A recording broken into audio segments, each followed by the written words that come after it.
As we come to the end of 2022, you may well consider that it's a great idea to update your CV with all the great things that you've achieved this year, including any changes that you've had in your career, such as a promotion, or maybe you've moved to a new place. Whatever it may be, it's a great time to consider updating your CV. And as you're doing that, there are certain things that are worth considering not including or avoiding as you do that with your CV. Of course, your CV is a sales document, so we want to make it as easy as possible for those people who are going to be looking at your CV to understand the value that you can add and the ways in which you match what it is that they're looking for. And of course, if you're going to be doing online applications, we want to make your CV as easy as possible to get through the applicant tracking systems. So that's what we're going to be talking about in this short video: 7 things to avoid having on your CV. Hello, my name is Stephen Wright. I'm a career coach here at Career Mentor, and we help high-performing financial services professionals make their next smart move. So let's get into it. The first thing is to avoid having large lumps of bulky, impenetrable text. Now, at the top of your CV, you will have your personal profile, your professional profile, which is only about 5 or 6 sentences long, where you spell out the promises, the ways in which you can add value to a business. But below that, we have the career section, or the career history.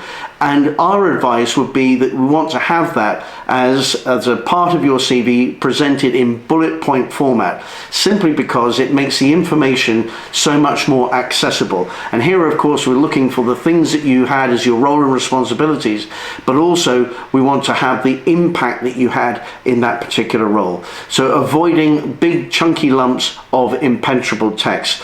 The next thing is to avoid exaggerations, let's call it, and hyperbole. If you can imagine that you have people reading a lot of CVs, then reading stuff which comes across as hyperbole becomes slightly wearing and maybe not entirely credible. And we can go further with that, because there was a survey done by Indeed.com where they found that something like 3 out of 4 employers had found, shall we call it, factual inexactitudes. In other words, people were telling untruths or lies on their CVs. So please make sure that you avoid making anything that is not actually entirely accurate on your CV. And also, of course, if you find yourself having to exaggerate or maybe massage the facts for the job that you're applying for, well, then consider that this may not be the right job for you. If there's not a strong match between all that you've got to offer and what it is that the advert or the job is saying that they're looking for, then maybe it's not the right job for you. So you can sack that particular application and go and look for things which are more appropriate. The third thing that we can talk about is irrelevant information. So this is not quite straightforward.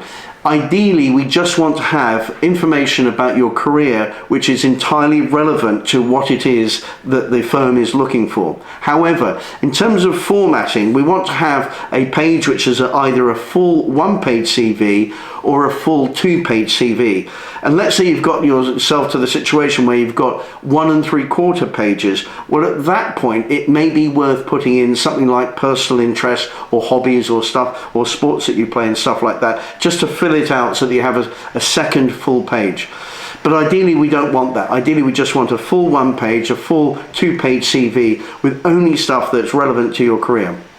We also advise that anything that is beyond 10 years from the current date should be summarized, and we don't need all the jobs that you did as a barista at Starbucks or whatever it is when you're just setting out on your career. We want the CV to focus on things which are entirely relevant.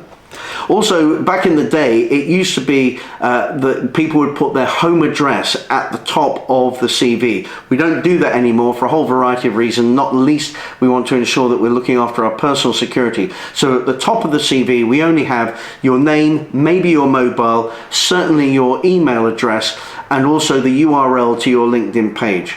If we're talking about number 6, your contact information, I would strongly suggest that you don't use your work contact information, your work email, that you do in fact have your personal email, and that needs to be a personal email which sounds and looks professional. funnyboy48@hotmail.com, maybe not what you're looking to do. So make sure that you've got the correct personal information on your file. Number 7 is to avoid what we can call dodgy formatting. I suggest that you use a reverse chronological format for your CV and stick to that format. In terms of font size, we want to use 11, no less than 11, otherwise it becomes quite difficult to read.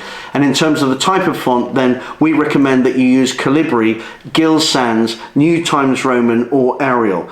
And also you avoid using things like color or photographs of yourself or anything else that's kind of fancy or off-center. It needs to be really straightforward in terms of your CV, not least because, as I've mentioned before, the applicant tracking system finds it difficult to cope with some of those things, and therefore it will not enable your CV to get through that system to be read by an actual human being. So there we go. Perhaps the bonus from me is that I would think about all those people who are reading lots and lots of CVs every day and therefore avoiding anything that might come across as a cliche. Terms like proven track record or 10 or 15 years experience of, those are cliches. So I would just skip through your CV and ensure that you have eliminated anything that could be considered as a cliche. The final thing to say is that once you've got your CV into really good state, you've checked it for grammar, you've checked it for all the other points that I've mentioned here, then it might well be worth having a friend or a colleague looking through your CV just to spot anything that you may well have missed.